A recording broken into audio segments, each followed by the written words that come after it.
Was there anything that surprised you in the early days right after being diagnosed? That I wanted empathy and not sympathy. What would empathy look like? Empathy is more like, what can I do? How can I help? I'm sorry you're going through this. This really sucks. And having maybe even a dry sense of humor, saying, yes, they're fake because the real ones tried to kill me. You know, that kind of funny thing. I'm trying to express what you don't need like escapism from what's happening at the time. You just need to be kind of, okay, that's what's happening there. This is what's happening with me. Does that make sense? Absolutely. I know a certain podcast that might be great to binge when you're there and someone to cheer you up and maybe uplift you with your girls. Just saying.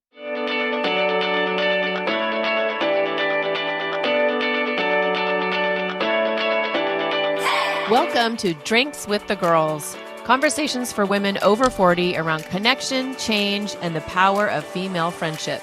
Living well with stories to tell. I'm Karen, and this is Lisa. We are moms and solopreneurs stepping into our own, diving into real conversations about things that matter to women in midlife. We're here to spill the tea on everything that affects women in their 40s and beyond. Topics like loss and grief, changing relationships, launching kids, menopause, and reinventing ourselves in midlife. We are here to tackle it all. Connect with us through a blend of our lived experiences, our friendship, the memory of our moms, plus a collection of real stories, honest conversations, and engaging interviews that will make women over 40 feel seen and remind them that they're not alone on this journey called life. Let's go. Welcome back to another episode of Drinks with the Girls. And this being October, which is Breast Cancer Awareness Month, we are bringing you episodes that we know you're going to walk away from with some juicy nuggets. So before we get into it, I'm going to let you know I'm drinking something new tonight, and I'm not sure how it's going to go, but I'm drinking a sparkling energy drink by Bloom. It's a cute little can, and I buy my drinks the way I buy my wine. Move other way. Interesting. Let me guess. You looked at the label and we're like, that's cute. Exactly. That's how I buy my wine too. So, but it says it's natural energy. So, and it looks like the natural energy comes from green tea leaves. So there's some other good stuff in there, probiotics and ginseng and stuff like that. So we'll see what happens. Yep. What are you drinking, babes? I am trying something new as well. This is a Rambler sparkling water blackberry. It allegedly has a limestone mineral blend in it. Apparently gives you advanced electrolytes, or sorry, not advanced, enhanced electrolytes. I can't read it either. So yeah, we'll see. So Rambler, hit us up with an affiliate. So I would love to introduce my childhood friend, Amy Bergant, because this is another Facebook story, right? Like she was on Facebook and posted this picture of all of us around her pool in like 5th grade. Before we got on, there was some debate about whether we went to middle school together. And I think we've ascertained that we did, but neither of us have any recollection of it whatsoever. So that's just how this is going to roll. So Amy, tell us a little bit about you and what you're drinking. Oh, well, my name is Amy Bergant. I live in Redondo Beach, and I have twin 16-year-old daughters, and they're amazing. Married happily since 1999. I am a writer and a proud USC Trojan. And I'm drinking a vodka soda out of... See, other way. Other way. Yeah, there you go. Okay, so for listeners that are just like that are on YouTube, I should say, the ones that are just listening to us are probably like, what are they doing? She's drinking it in an Admiral Risty glass, which is this famous restaurant where we grew up, not very far from where we lived. And it was like a frickin' institution. Yep. And now it's a bank, apparently. So yeah, I'm just, I'm impressed that you still have the glass and it's in one piece. Oh, I have 4. Damn. That's impressive. Well, I think I bribed the bartender. Oh, well, there you go. I mean, that's how you get quality merch these days. That's right. So, I just have to ask, do you have any limes in that vodka soda? I do not. I should have put a little bit of lemon. I like my lemon. Yes. That's pretty fierce. That's a fierce drink. Like without lime or lemon, I'm impressed. I'm feeling like I need to step up my game a little bit here. Like we've been on this kind of like sparkling water, happy kick, but maybe we need to go back to sour. I just bought some weird thing at Whole Foods, like a elixir, like a tonic or a tincture, and it was disgusting. Okay, and so I was like, okay, gotta do the cleanse. Let's not call that name out on the podcast. I love though how you were trying to go the healthy route, get some healthy, and then you're like, okay, no, this isn't working. Let me grab the vodka soda. Yeah, it was. Yeah, no, upgrade. Just the only thing sometimes to get that taste out of your mouth, It reminds me that I like vodka soda. So anyway, okay. That's kind of where I'm at right now.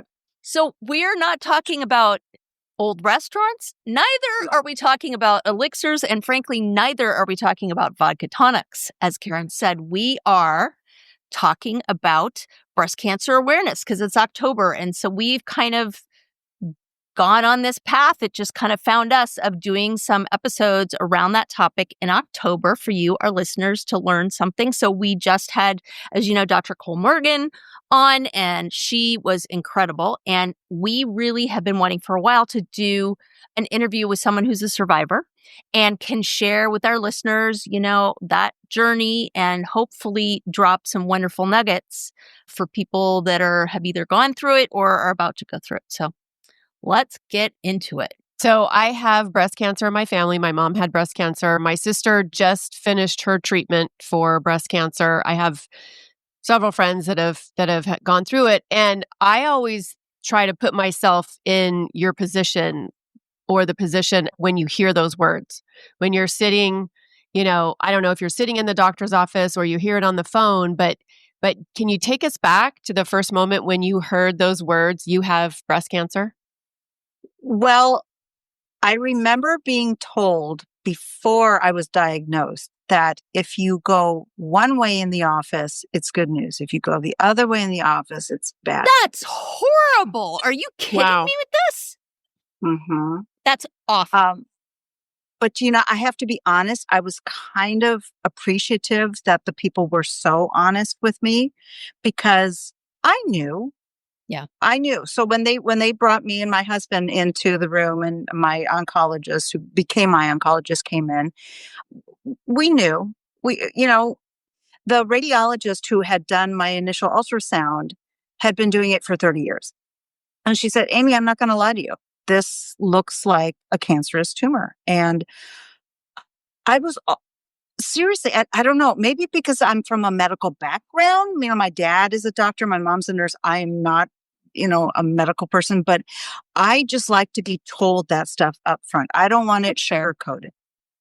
So I wanted to be told, yes, this is cancer. But we knew when we were being led in that one direction that that's what was going to happen. But my kids at the time, I have twin girls. They were 3 going into preschool. Oh, it's a lot. So it was rough. I'm thinking, what do we do?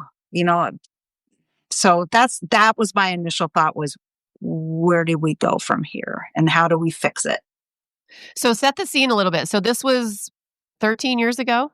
This was 13 years ago. This was July 12th, 2012. And I felt a lump about a month prior. And I went in for all kinds of tests and they finally did a biopsy. And that's when the radiologist said that she thought that it was cancer. So I go and I have the biopsy. Then they say, okay, well, we're going to have the actual results on a certain day. And so that's when I was called back in. And that's when the oncologist came in and said, yes, it is cancer. It's like stage 1. They called it 1B instead of 1A. So it was very small, but because it was on the very outside of my breast, I could feel it, which I guess is sort of fortunate in a way. So then he referred me to a surgeon, a plastic surgeon, counseling, because you have to figure out what you're going to do physically, mentally, surgically, all of that. So that's where it started. Yeah. And I mean, like, as women, your comment about like, okay, how are we going to manage all this, right? That's what we do, right? It's like, okay, how do I Yeah. roll in this new paradigm, taking care Yeah. of my people? Yeah, exactly. Luckily, at the time, my parents were still very active, and my husband's parents were still very active. They're about an hour's drive away, and I have a very good support system. So I knew that it would be okay, but I didn't know how my children would understand because they were only 3. Yeah, that's young to have to wrap their Mhm. heads around that. Mhm. How did you guys choose to handle it with them in terms of what you said to them? Okay, of all things, I bought a book on Amazon that said fair. mommy has cancer. And I just wanted to, like I said, I come from a medical family. I wanted to be told, just this is how you deal with it. And it wasn't sugar coated, but it wasn't like, oh, I could potentially, Yeah, it's 3-year-old perish. appropriate. Yeah. So it was good. And then, we would play them songs. Like Melissa Etheridge has a song called I Run for Life. And so I remember my girls, when they were down for their nap, they were singing something. And I came in and I go, what are you singing? And they go, oh, we're singing the cancer song. So they were very aware. But if you ask them now, they don't remember anything. Yeah. Yeah. Yeah. Which is pretty young to remember stuff. Yeah, that's true. Was there anything that surprised you, like in the early days right after being diagnosed? That I wanted empathy and not sympathy. Yep.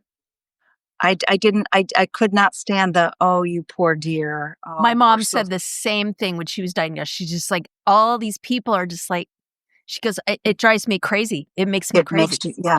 Thank you. Yeah. So for you, what would empathy look like? So just so people, in case they're wondering, well, what's the difference between sympathy and empathy? Empathy is more like, what can I do? How can I help?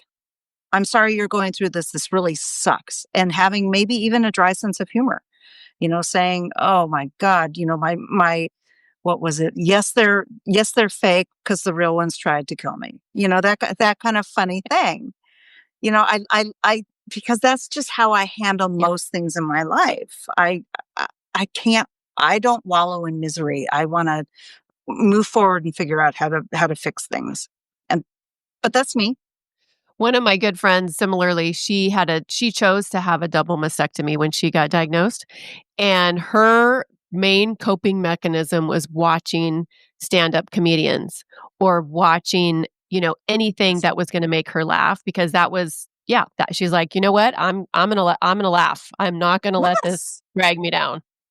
Well, absolutely. And Dr. Cole Morgan backed that up. I remember she said, like, we asked her for like her 3 top tips, and she's like, it's so much about your outlook and so much about like how you're feeling about yourself. And she really made the connection with a breast being essentially a gland that is responsive. And I was like, I had never thought about it that way. Okay, quick pause. Have we talked about the Pod Squad lately? Oh, the Pod Squad. You mean our email list /VIP lounge /digital wine club? Exactly. So listeners, if you're not on it yet, you're basically making life harder for yourself when it comes to podcasts. Like trying to scroll for show notes while speed walking on a treadmill. Wait, what was that link again? Oh, no. Grab the side rails. Or pulling up that book we mentioned while you're in the Starbucks line and then realizing everybody else moved up 3 cars and now you're that woman. We've all been there. That's why we made the Pod Squad. You'll get new episode alerts every week with direct links. Easy to listen, easy to share. And show notes straight to your inbox. So when we drop a life-changing product, book, hot tip, or yummy new drink, you're not rummaging through your memory like a woman searching for her reading glasses when they're on top of her head. It's organized, it's helpful, it's for you, babes. So join the Pod Squad. The link is in the show notes. Just tap it. Snacks, sarcasm, solidarity. And obviously, fighting the patriarchy. We write at dawn. So were there like early signs that it sounds like you were on it just in terms of self-exams and all that, but were there things that you, looking back, you're like, oh, I should have paid more attention to that? Okay. Well, first off, I should go back to 1986 when my mom was diagnosed with breast cancer, bilateral breast cancer.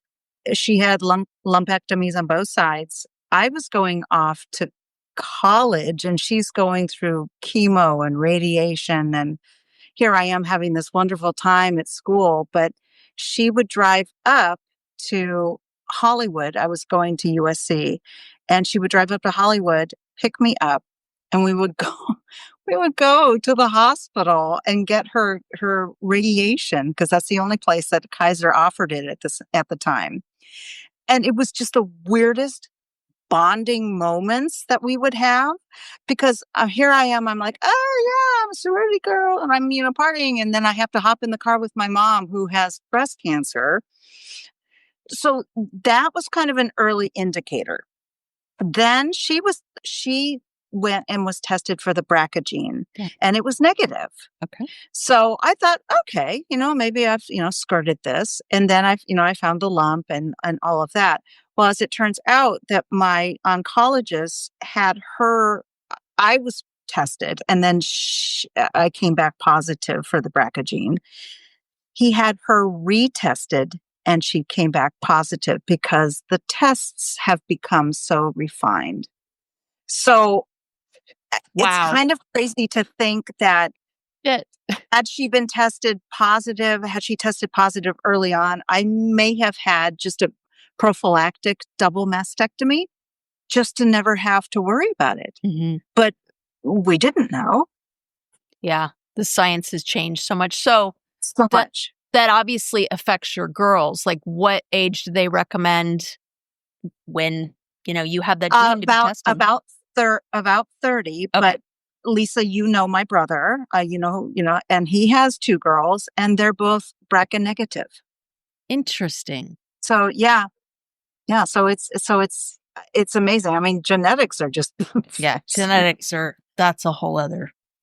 Yeah. I'm a little nervous now because my daughter, my mom passed away from breast cancer. Her grandmother and great grandmother on her dad's side and her 2 aunts had breast cancer. So we both got tested probably, maybe, I don't know, 8 years ago, and we were both negative. But now I'm thinking, oh my God, I'm going to take her back in there and get her tested again. I mean, you never know. You never know. But this was right around the time that I was diagnosed. So I think they've refined the tests. But it was just crazy that I totally blew it off. I said, oh no, I'm not going to be. I'm not. If she's negative, I'm going to be negative. But clearly not. So let's look on the other side of the coin. Did the experience bring any unexpected gifts or awakenings or blessings that, you may not have had otherwise? 100%. I've always been a positive person, but I think it actually made me even more positive to look at the things that you have and versus the things that you don't have.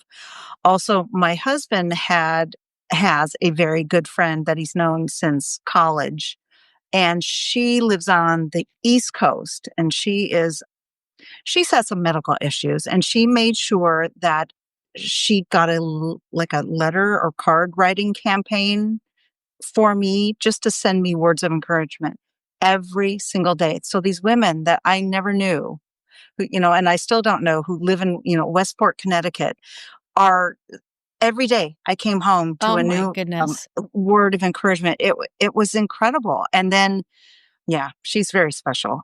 And then when, because my girls were starting preschool, getting to know some of those moms, I remember they all kind of oddly knew what to say. I don't know. Maybe they've all been through their stuff.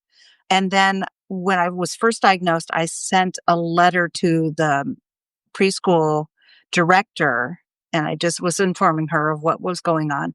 She called me and was so, like I was saying, empathetic. She was saying, what can we do to make your life better? What can we do to make the girl's life better? So I was surprised at the acts of kindness that came out of it, and just the people that rally around you.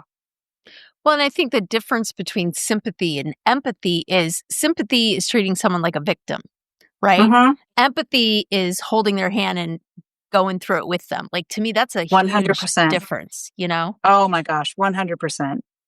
So, And yeah, I feel like sympathy also is like it's coming from a place of, or maybe it keeps you in this place of inaction, or just kind of like, oh, you poor thing, instead of, Yes. okay, Yes. what the fuck, what are we going to I'm do like, about this? Let's do it.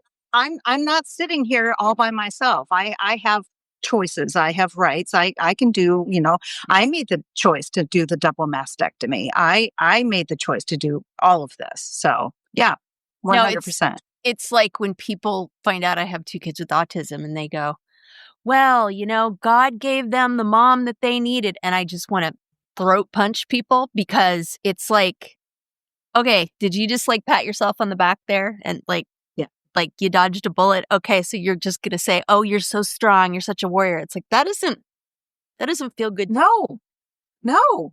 At all. Anywho, so it sounds like you did have some big like personal shifts just in terms of kind of how you saw yourself. Was there other like identity pieces that shifted during this journey? Well, I mean, obviously to get, honest, with a double mastectomy, you lose parts of your breasts, and that's hard. It's really hard. I was asked if I wanted to do reconstruction, including everything. And I thought, well, you know what? If the outcome is that I don't ever have to wear a bra again, why do I want to have nipples? Nice. I'm like, seriously? Yeah. I mean, why? Why would you do? So that is a little strange to look in the mirror. And I know that my girls, when they were younger, they would see me in the mirror. It's odd, and it was very painful. I bet. Oh, I mean, worse than a C-section, worse than everything. Yep. But I think I made the right choices for myself. Yeah, I mean, just the worry, I mean, yes. I'm sure that was a lot of it, but I hear you on the pain. Like, I had a reduction, and I swear to God, I'd go through childbirth again. It was, yep. Woo. Oh no, it's bad. I mean, because everything hurts. Everything, because you don't realize how much, it's like your rib cage, your back, your shoulders, everything is affected. Yeah, for sure. When my mom had cancer, I was a young woman. I was in my mid-20s. And I just remember all the emotions that went through me. And one of the ones that surprised me a lot was anger. Like I was angry, and it unfortunately it came out directed at her. Like she's sitting on the couch, and I'm like, I'm just so angry, that she can't get off the couch because she's so exhausted. What were some of the emotions that you went through, like some of the hard emotions, and how did you really, navigate all that? I was never angry. I felt defeated occasionally. After I went through 6 rounds of chemo. After my 3rd round, I remember telling my husband, I was waking up the next day afterwards saying, I can't do this anymore. I just can't. I mean, it was so awful and painful. And it just, like I said, I felt defeated. But he said, you know what, give it one more day and see how you feel. And then I always came out of the chemo fog, and I was okay. So I wasn't anger. I was defeated, and well, I mean, sad.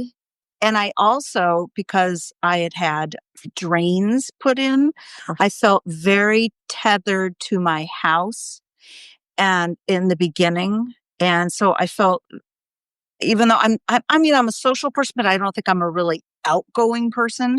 I felt like, oh my God, I'm just stuck here. Or if I have to go out, I have to put these stupid drains in a bag. And it just was, I think frustrated is probably the best term.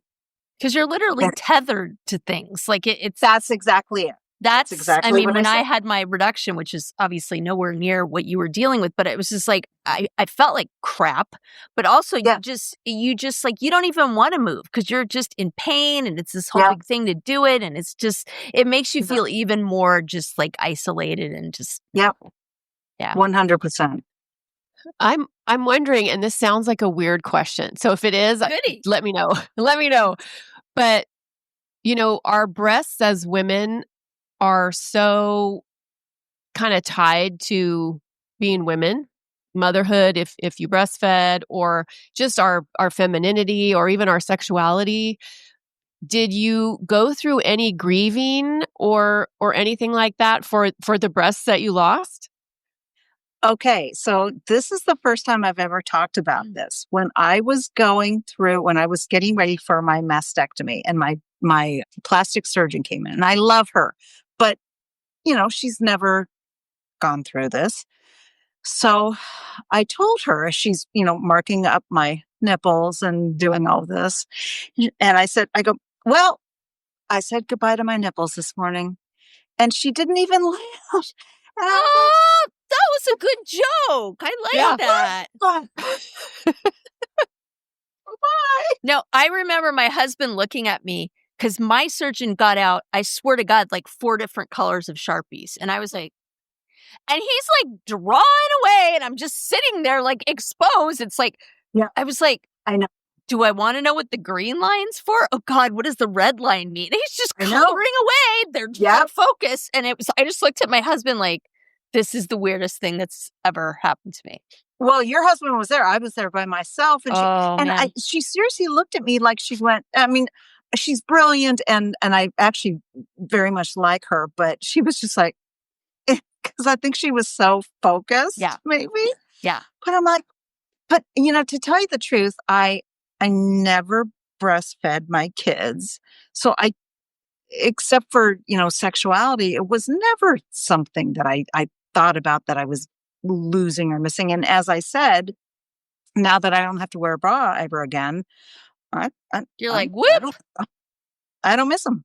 I really don't. I have a friend that went through full reconstruction, like the I don't know if you guys know about it's a procedure called the deep flap, where they take parts of your abdomen and fat and blood vessels and they reconstruct breasts instead of implants. And she was, recovering for 12 weeks. And then she went on to have the whole shebang. And I thought, wow. Is it worth it? I don't know. I mean, it is for some people, and I don't judge. So, it just wasn't for me. Hey there, I'm Lisa Coricella McDowell, your midlife Pacific Northwest princess, here to guide you in the art of next leveling your life. I'm passionate about women's health and wellness in midlife, especially for moms parenting kids with unique needs like I do. I truly believe we can learn, grow, advocate, and care for the planet while taking care of ourselves and our families. And I'd love to help you do the same. And I'm beyond excited to tell you about my membership for maxed out mamas just like me, the Empowered Parent Collective. It's a space for parents to confidently advocate for their kids, build inclusive communities, educate themselves, and find balance and support along the way. To find out more about the Empowered Parent Collective, my classes, wellness offerings, parenting tips, advocacy resources, and exclusive Drinks with the Girls goodies, head to nextlevellifewithlisa.com. Let's survive and thrive in the messy middle together. You've talked a little bit about kind of the impact on your girls and, kind of the impact on you when your mom had it. How was it for your spouse? I mean, I'm sure it was terrifying for him to go through that. He was scared to death, I'm sure, but he's one of those people that doesn't show it. He will show it in other ways by doing stuff around the house. He will, we just, it goes back to the empathy versus sympathy, where he's going to pump me up. He's not going to pity me and say, "Oh, you poor dear, why don't you rest?" No, he'll just say, "Hey, sleep in. I'm going to take the girls down to the park." Yeah. That's how it's been with us. Always. And that's why you married him. Exactly. Well, I'm sure there were some other reasons too, but not podcast appropriate. He's cute and he has a weird last name, so What's not to love? And I think that is, it seems like that would be a way that men kind of deal with things. It's okay. Let me do something. Let me do some things so I feel like I'm helping you do things because I could imagine you feel so out of control. I don't know how you have to be feel the fixer. any more out of control. Yeah, the fixer. Yeah, let me fix something. Yeah. Did you ever feel, because I remember when my mom had cancer and I was trying to learn all I could and read the books and, do the things, because I'd never experienced anybody that had cancer before. So it was new for our family. And, they talked a lot about your mental, how your mental outlook and staying positive was really important, which I think is definitely true. And Dr. Cole Morgan touched on that. But I think also there, and I don't know if it was toxic positivity or something, maybe that would be the label now, but it's almost like, oh my gosh, mom, if you're not thinking positively, you're going to die. It's your fault. Like if something happens to you, it's because you weren't positive enough. Did you ever feel like you had to like kind of suppress your real feelings because you're like, oh my God, I have to, my brain has to stay in positivity? No, never. That's good. That's good. So you were just able to just feel what you felt, and it sounds like you mainly were just stayed in this positive space anyway. So it didn't sound like it was like an effort. I did because I knew that it was something that I could beat. If it had been something, I had a very dear friend who passed away from glioblastoma. And she was diagnosed before I was diagnosed, but then we kind of went through the same thing together. And she was calling me from Texas. She was a sorority sister. And with her, her thick Dallas accent, she's calling me after having gone through chemo and leaving a message. I still have her messages, even though she's passed away. I still have her messages on my phone saying, "Oh, Amy, really wanted to talk to you, but I'm sure you're at church." Ha ha ha. Just with this, like the funny sense of humor. But here she is going through something absolutely life-threatening. That it put things in perspective where I'm like, I'm not going to complain about chemo, and I'm not going to. She wanted to come out and take care of my girls. Oh my goodness. Yeah. So.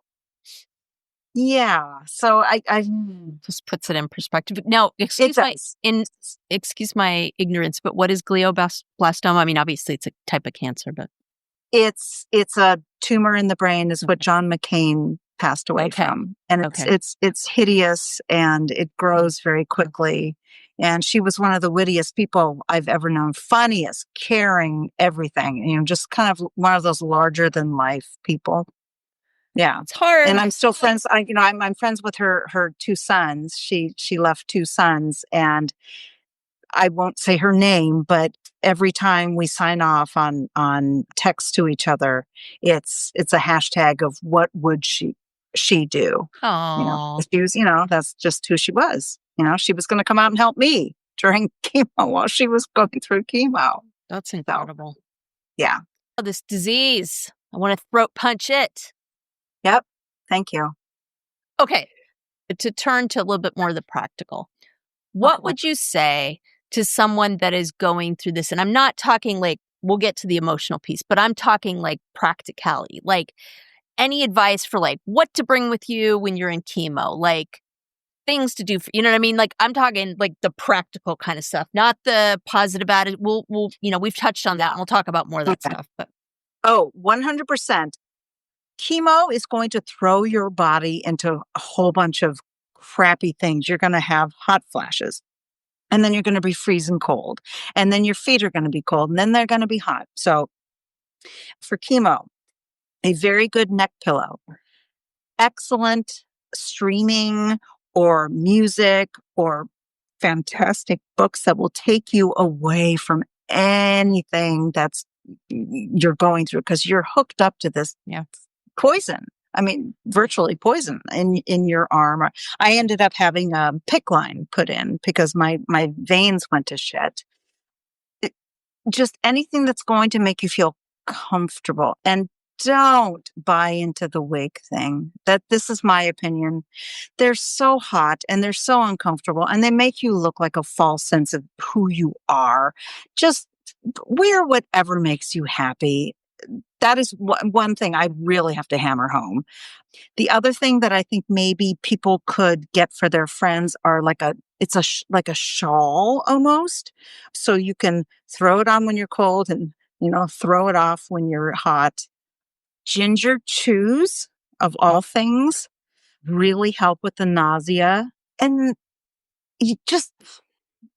I'm trying to express what you don't need escapism from what's happening at the time. You just need to be kind of, okay, that's what's happening there. This is what's happening with me. Does that make sense? Absolutely. I know a certain podcast that might be great to binge when you're there and someone to cheer you up and maybe uplift you with your girls. Just saying. Yep, that's right. It would have been amazing, but we didn't have podcasts back then. Yeah. I was, I'm sitting in the chemo room at Cancer Care Associates listening about the Sandy Hook thing. Jesus, Mary, oh, Mother of no. God. I know. So I'm like, okay, this is not happening. Oh. So I flipped to, I was reading Bossy Pants by Tina Fey. There you go. So, better. Yeah. Way better. Yeah. Or anything by David Sedaris. I love him. I mean, and I don't know if I agree with the escapist characterization. Like, how much can one take? Okay. Like, I mean, give yourself a break. I shouldn't say that with the times we're living in now, but that's a whole thing. Anyways. Yeah. Okay. So you talked a little bit about the hair loss and your opinions about that. Any other just practical bits of advice that you would give people? If you're going through chemo and you're going to lose your hair, shave it off. Okay.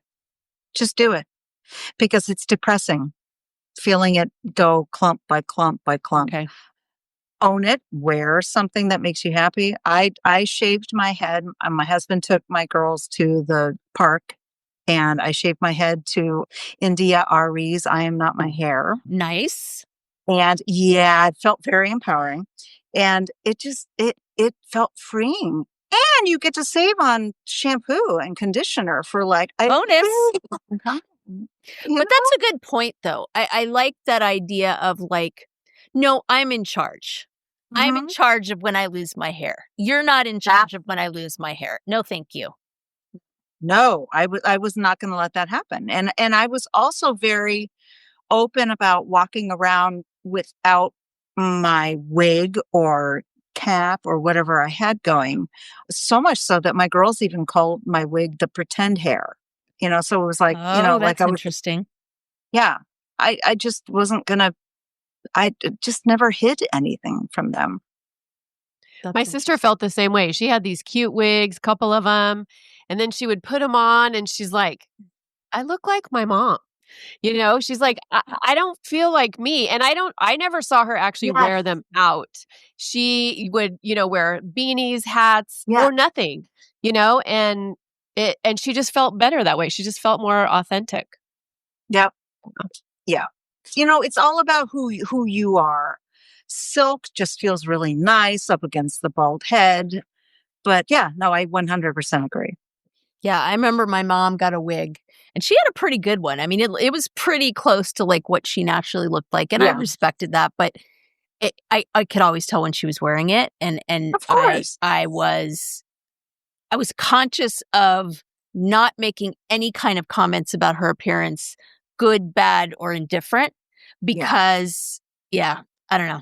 It's strange. Anyways. I'm just having this flash. So my mom was near the end of her battle when I got married. And so she was at my wedding. I can't even believe she was there. Such a blessing. But she had a wig on. And of course she was so thin and she's in a wheelchair. And it's like, the only thing that looked like her were her eyes. And sorry. No, babe. You do you. I remember those pictures. Oh God, it's like, she ended up dying 6 days after I got married. And I just, I'm so looking at her and thinking about her in that wig, it's like, it's like that wasn't her. But then I could look in her eyes and I could say, there she is, Yeah. But, sorry, that wig thing that got me. For the people that are supporting somebody going through this, what would you say, like, what helped you the most? Like, if somebody wants to do something and they want to, care for you or support you, what would you say helped you the most that you appreciated? I think it came down to people not asking if they wanted to do something for you. They were just going to tell you, hey, we're bringing over dinner this night. And if this night doesn't work, what does? I had a bunch of coworkers, former coworkers at the time. They said, hey, we're going to arrange for a cleaning crew to deep clean your house. Wow. It was never anything that they would never ask me, because they never wanted to put it on me. They just said, we're going to do this for you. You tell us when we can do it. And I truly believe that's probably one of the most helpful things in the whole wide world. My former boss brought me and Steve, well, the girls didn't eat anything. They still don't need anything besides chicken nuggets and pasta. Hello. Yeah. She brought us, a full meal with wine. And she goes, I don't know, with chemo, I don't know if you're going to want this, but it was just sort of these acts of kindness that you could accept or turn down. Does that make sense? Yeah. Yeah. And I think too, you have so much going on in your own brain. Like and you're trying to still keep your household functioning, and you taking care of your girls and so, yeah, the last thing you need is another question or another decision. Yeah. Or exactly. a bunch of flowers, or like, I mean, aren't flowers always good? well, I don't they know. are, but I vote, cleaning, meals, like, hello. That's the gift that keeps on giving. Well, yes, in my for opinion. sure. So much more. I mean, How to make yeah. somebody's life easier? Yes, Yeah. absolutely. But Exactly. Yeah. I'm never going to shut the door on flowers. I'm No, sorry. I wouldn't shut the door, but But they have Okay. to be really pretty. they have to be Right. really good. Don't give me the carnations in baby's breath. Don't even try it. Yeah. Don't stop at the drugstore on the way home. No. Or Conroy's. Sorry. Oh my goodness. My name is Karen Shatafian, and I am a shameless coffee addict and empowerment coach for women, and my love language is authenticity. My mission is helping women unapologetically design a life they're in love with. Because what the hell are we waiting for? My website, KarenShatafian.com, has all my coaching packages and free offers, like my midlife reclamation guide. In it, you'll find tools to help you decide how to create the most inspired and empowered version of yourself and your life. You can find me on Facebook and Instagram talking about ways women can show up for themselves after decades of showing up for everyone else. Join me as we throw off the shackles and live our best freaking lives. See the show notes for all the details. Cheers. I truly believe in self-advocacy, self-awareness. I had an ultrasound probably 7-8 years before my cancer diagnosis. Okay. And they said it was nothing. I kind of The knew same it was spot? something. They said, well, it was an ultrasound. And they said, oh, it's probably nothing. But the And same spot that ended up turning into cancer? it was on the same breast. Oh, yikes. So different medical group. I don't know for sure, but speak up. Just, speak up if you think something is going on with your body, you know it. When was it? April, we were in Lake Tahoe. And I was feeling really short of breath. And I'm thinking, oh, it's just the elevation. Because I couldn't hike. And I love to hike with my girls and go horseback riding and ski and blah, blah, blah. And I'm like, what is wrong with me? And in May, I was diagnosed with congestive heart failure. Oh my Jesus. Yeah. Oh, no. Okay. It has a happy ending. Oh, good. But because of all the, I was hospitalized for, like 5 days but put on all kinds of meds. And I've had now an MRI, EKG, everything. And everything is within normal limits. But what they think it was the chemo. So yeah, the chemo and the radiation, because it was my left breast. Yeah. And so it was over, where your heart is. And so they now have a specialized practice called, I'm trying to remember what it was called. Radiation. No, it was radiation cardiology. Interesting. So it's a thing. Like, are there studies? I mean, probably not because it has to do with a woman's body, but we won't go there. Yeah. But like, exactly. so are there studies that correlate the chemo and radiation with like congestive heart failure? Oh, wow. Yes. Yes. It affects the Interesting. heart muscles and everything. But luckily I'm okay now. But I mean, that's scary as shit, right? Oh my gosh. And I just have to ask, no, don't you please cuss in all the ways. Girl. Oh, yeah. Did you ever, especially after that, after being diagnosed, with, having your heart issues, did you ever go, what the fuck? Why? Like either when you got diagnosed with your breast cancer or even, after this, was there ever a moment, because this is where my brain goes. I'd be like, what now? Why is this happening? I remember texting one of my friends saying, you can't even make this shit. Thank goodness you have such a great sense of humor. Yeah. I mean, I have to. Yeah. Yeah. Yeah. I mean, I'm just, What else are you that's going to do, right? What's the option? Yeah, exactly. I'm just never going to be one Yeah. of those people that just like wallows. Yeah. I'm with you there for sure. Yeah. Oh my goodness. I talk a lot in my work with women that I work with about reclamation and reclaiming parts of ourselves, reclaiming things that we've buried, reclaiming our dreams, reclaiming our sexuality, whatever, as we get into midlife. So was there anything that you felt like you were able to reclaim after your cancer journey? Like just your femininity, sexuality, just your identity? To be honest, really, no. The reclaiming has come like in the last 3 or 4 years when I've started to write again, because I think I gave all of my time to my kids. Mhm. And so now that they're, of driving age and all of that, I find that I'm reclaiming it now, not right after breast cancer. Yeah, because I mean, you were in the thick of raising littles and dealing with that at the same time. I mean, that's a double whammy. It sucked. Do you think that would have happened organically because now you have more time to focus on you? Or was it magnified because of cancer maybe? Because you're like, no, 100%. I think it would have happened normally because I was given an opportunity to write an article, and then all of a sudden, just things kind of blossomed from there. Did you write it all for yourself when you were going through that? Either journaling or... it's so weird. I started a journal and then I never finished because, again, I didn't want to like wallow, because I'm thinking about the kid that, in 6th grade when I was in love with, blah, blah, blah at Margate, right?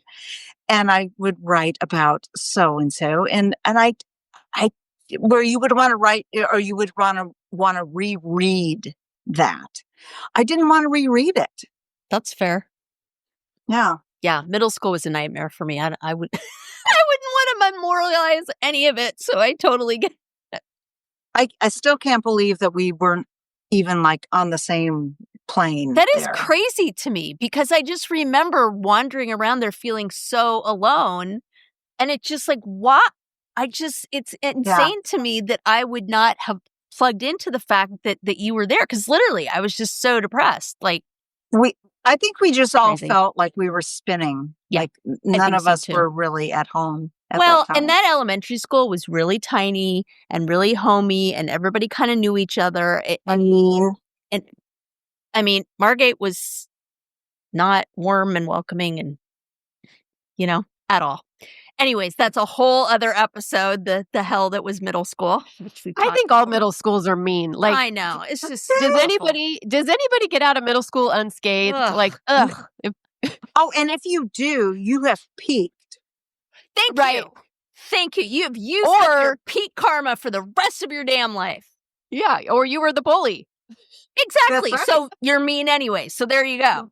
So what is one thing, like if there is a woman listening to this podcast and she just heard the news that she got diagnosed with breast cancer, what is one thing you would want her to know today? Be your own advocate. Always speak up. always question, always get a second opinion if you feel that it's wrong. Do your research, but don't go on Google because then that you're going to sounds- think you're going to die. Just be your own advocate. I think that's the only thing that I can say because you get all this outside noise from other people, like my mother-in-law would come over and, give me like this stupid fuzzy hat that she knitted for me, that she made one for her friend Sally, who died of breast my cancer. Jesus. And I'm like, how is this helping? It's not helping. Okay. Oh, mother-in-laws. So you just have to be your own self-advocate and say, you know what, this is not right for me. Although I did put the hat on. And then once I walked out the house, I put on my own scarf, but that's a whole different thing. But be your own self-advocate. Get a second opinion if you feel that you're not comfortable with it. And ask so many questions that you annoy the shit out of the doctor. I love that.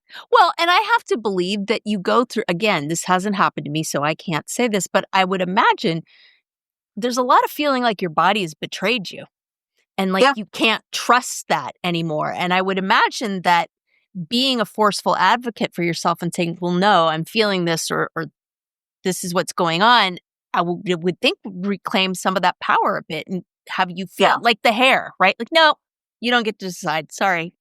Yep. 100%. Has your cancer diagnosis, did it change anything about the way you live day to day now? Like, are there changes that you made in your life that you wouldn't have done because of cancer? I try to do meatless Mondays. Okay. But that's about it. I made a really good garbanzo bean salad and my husband opens up the refrigerator and goes, "Oh God, what's health? That's what smells is health." Oh God. No, I mean, I try and I, cut back on, alcohol and red meat and, all of it. But I don't know. I want to just live my life and be happy and healthy. And I go to the gym almost every day. And for someone that says she didn't remember much, you sure remember a lot. Right. Well, I was thinking like I didn't remember like what kind of chemotherapy I took. I'm like, all right. No, I mean, we don't need to know that. No. Nobody does. Right? Ain't nobody got time for what size needle or this, not the other. No. They want to know like, the ginger chews and like, what are the practicalities of this, right? For sure. Well, oh my goodness, this has been, thank you so much for being willing to come on and share this journey with our listeners. This is not an easy thing to talk about.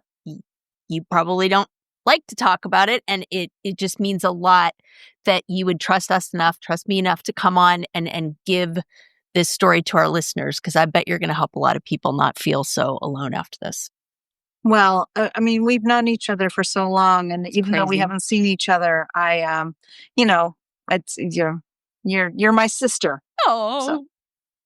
I know that picture around the pool. I'm like, oh my God, these are my people. It's so amazing, And I also think it goes with the theme of the podcast. Like we always talk about this, right? Just at this point in our lives, community is so needed, but so difficult for women to do that, right? Like we always say, share, like, leave us a review, And sometimes I feel weird when I tell people to share because it's like that implies that there are people out there that they're connected to that they want to share with. And I hope there are for all of us, but that's also part of it is this feeling of we don't want people to feel alone. We want them to feel in community.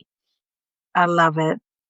And I just want to go back to what you said in the beginning about the friend that you had that set up the letter writing campaign for you. Amazing. Like that, it just gives me chills talking about it even again. It gave me chills when you said it and it gives me chills now. And I just think that is, when women have no problem showing up for each other.